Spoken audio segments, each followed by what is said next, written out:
Severardo Valdés Torres. La ponencia se titula, el trabajo se titula los niños, niñas y adolescentes migrantes y el principio de unidad familiar, ¿sí? Nosotros venimos de Tamaulipas, una asociación civil que se encarga de la promoción y difusión de derechos humanos, y bueno, estamos trabajando a la par, en este caso con instituciones como por ejemplo la Comisión Estatal de Derechos Humanos, el Sistema para el Desarrollo Integral de la Familia, y con la Subsecretaría General de Gobierno a través de la Subsecretaría de Derechos Humanos. Esta ponencia, cuando tengan oportunidad, si es que sale publicada, ¿verdad? Si no, con mucho gusto, ahí está mi correo. Está encaminada a establecer cuáles son las orientaciones, cuáles son los elementos que han dicho o que dicen la norma internacional, así como los organismos internacionales en materia de derechos humanos, sobre los niños migrantes y sobre todo ese principio que es fundamental para su desarrollo, que es el de la unidad familiar. La que sigue. Primero, hay que establecer que no estamos, como nos enseñan nuestros maestros, con peras y con manzanas, no estamos en un sistema tutelar o proteccionista de los derechos de los niños. A raíz de la reforma de junio de 2011 en materia de derechos humanos, y de cómo quedó redactado el artículo primero constitucional, ya no estamos en un sistema tutelar o proteccionista o irregular de los derechos de los niños. Estamos ahora, ya traspasamos esa barrera y estamos ahora en un sistema de protección integral de las niñas, niños y adolescentes. Esta concepción tutelar, aquí lo que importa para los niños, niñas y adolescentes migrantes es que las autoridades tienen amplias facultades para resolver asuntos relacionados con ellos, ¿sí? O sea, hay que tener muy en cuenta estos elementos, pero aquí en la autoridad tiene amplias facultades para poder decidir sobre la situación de un niño. La que sigue. Esta nueva visión integral o garantista de los derechos de los niños tiene tres postulados. Primero, los niños, niñas y adolescentes no son objeto de derechos, sino son sujetos titulares de derechos. El Estado tiene la obligación de garantizar que las niñas, niños y adolescentes puedan ejercer plena y efectivamente sus derechos. Como tercer elemento, ahora se le imponen límites a la autoridad respecto a las facultades que tiene con relación de niñas, niños y adolescentes. ¿La que sigue? Bien, esta doctrina está tomada de este señor, un jurista muy importante, es Miguel O'Donnell. Hay un artículo que tiene él publicado, lo cual invito después a que se sumen a darle lectura. Se llama La Doctrina de la Protección Integral y las normas jurídicas vigentes en relación a la familia, ¿sí? Son los tres elementos que comenté anteriormente. Los niños sujetos de derechos son titulares y se establecen límites a la autoridad. Sin embargo, este autor refiere un cuarto elemento esencial, que es el principio de unidad de la familia y la corresponsabilidad de la familia, el Estado y la comunidad en la protección de los derechos de los niños. Él añade un ingrediente más, y los invito a que lo lean porque ahí hace la correlación de estos tres elementos para con los niños. Esta nueva visión, insisto, se encuentra en el artículo primero de la Constitución Política de los Estados Unidos Mexicanos. Se supone que toda constitución está encaminada a proteger los derechos fundamentales de las personas. México, a raíz de la reforma de junio de 2011, se encuentra ahora en un enfoque de derechos, ¿sí? No perdamos de vista esta parte.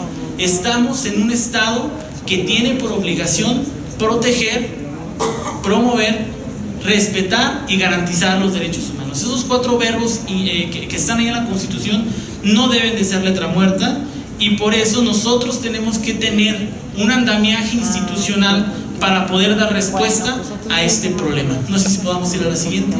Bien, ¿dónde se encuentra contenido? Ahora vamos enfocado al tema de las niñas, niños y adolescentes migrantes. Estos niños se encuentran dentro del sistema o dentro de la doctrina de protección integral de los derechos humanos. Los niños migrantes eran regulados antes de la convención como unos niños que los vamos a proteger nosotros, Estado, ¿sí? A partir de este nuevo enfoque de derechos humanos, los niños migrantes forman a ser parte de un todo, ¿sí?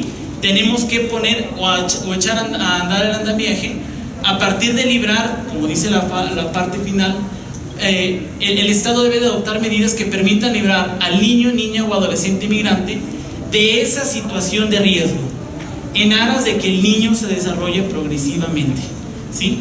No todos los niños están en situación de riesgo cuando son repatriados. Habrá algunos más, habrá algunos menos. La que sigue. Muy bien. La familia, estos artículos que se encuentran ahí establecen la protección de la familia como un derecho humano. Ahí los dejo, la Convención Americana, la Convención sobre los Derechos del Niño y la Convención Internacional sobre los Trabajadores Migratorios. Sin embargo, fíjense que la Convención sobre los Derechos del Niño no establece que es un derecho del niño a la familia. Lo que establece es una serie de corresponsabilidades entre Estado, familia y sociedad. Es una nueva visión de que todos nosotros, cuando exista un asunto de un niño, tenemos que estar alarmados porque ese niño hay que dejarlo en esa situación de riesgo para ponerlo en el elemento o las circunstancias que él tiene que estar conforme lo dicta, ahora sí, la Convención sobre los Derechos del Niño. No sé si vamos a la siguiente. Bien, el principio de unidad familiar se encuentra contenido en dichos artículos. La Convención Americana, hay un error en donde dice 23 del Pacto Internacional, en lugar de derechos civiles y políticos debería decir derechos económicos, sociales y culturales, así que les pido una disculpa.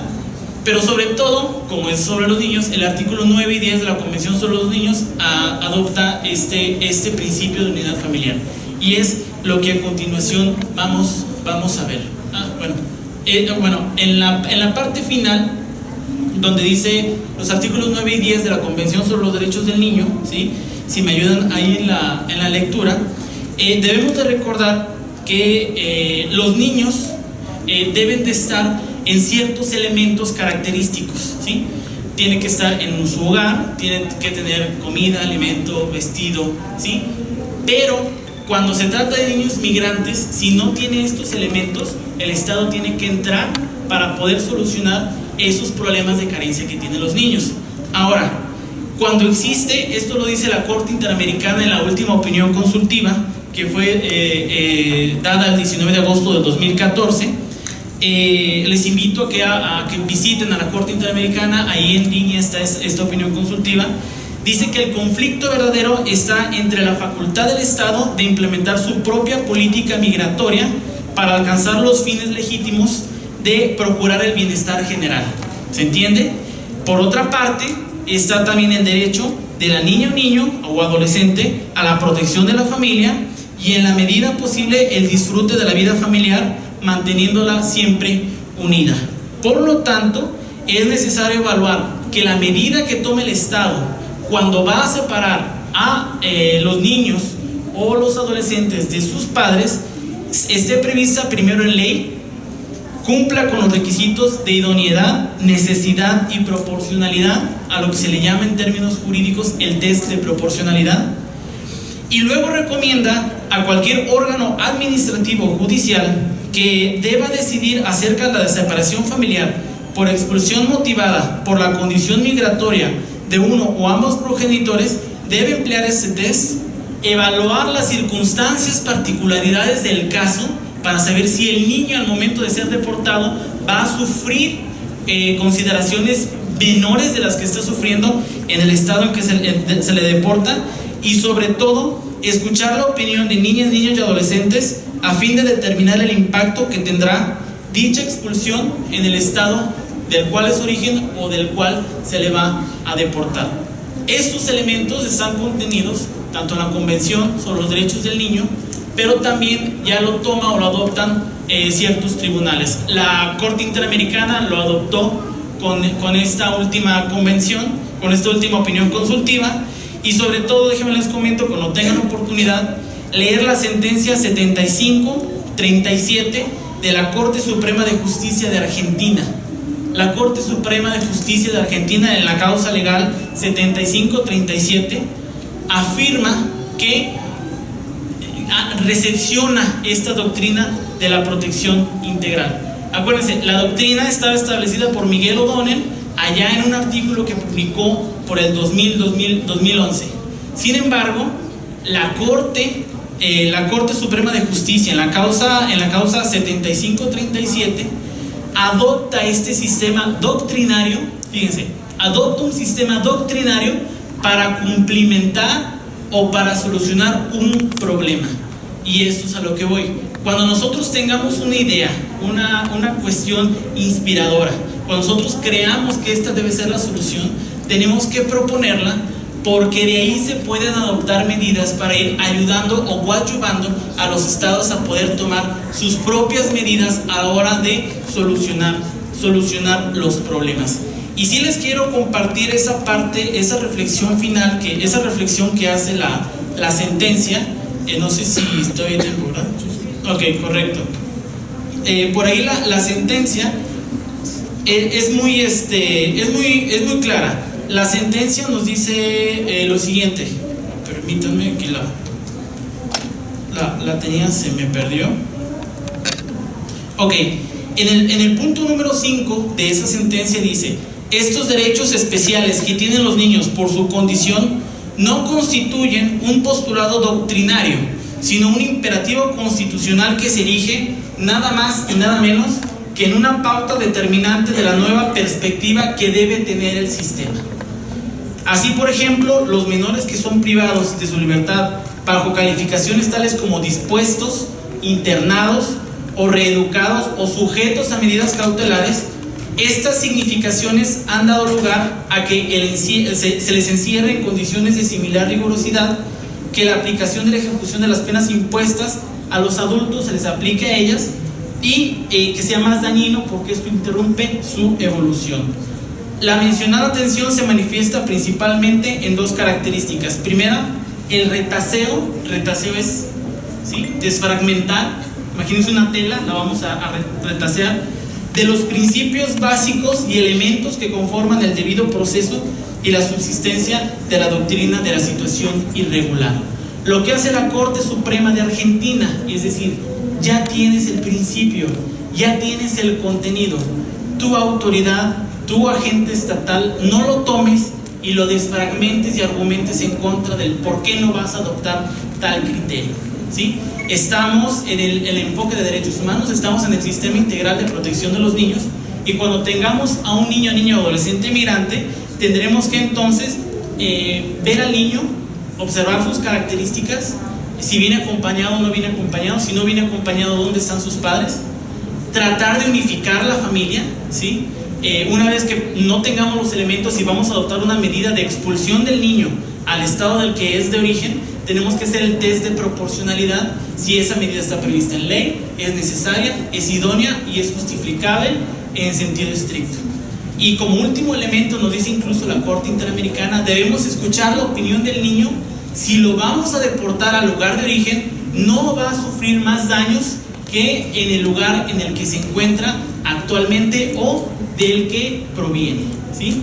Estos elementos se encuentran ya dentro del derecho internacional de los derechos humanos, ya está establecido, ya están dados. La última opinión consultiva, de hecho, tuve que actualizarla después de la aprobación de ese trabajo, fue del 19 de agosto del 2014. Los invito a que lean, son 400 páginas de derecho a favor de los niños migrantes.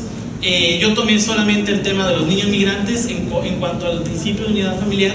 Sin embargo, tiene más elementos, el debido proceso legal, muchos elementos. Incluso en la mañana la doctora Carla estaba hablando sobre los elementos de dicha opinión consultiva. Yo los invito a que lo lean, incluso el artículo de Miguel O'Donnell, que es la doctrina de la protección integral de los derechos de los niños. Y por mi parte es todo.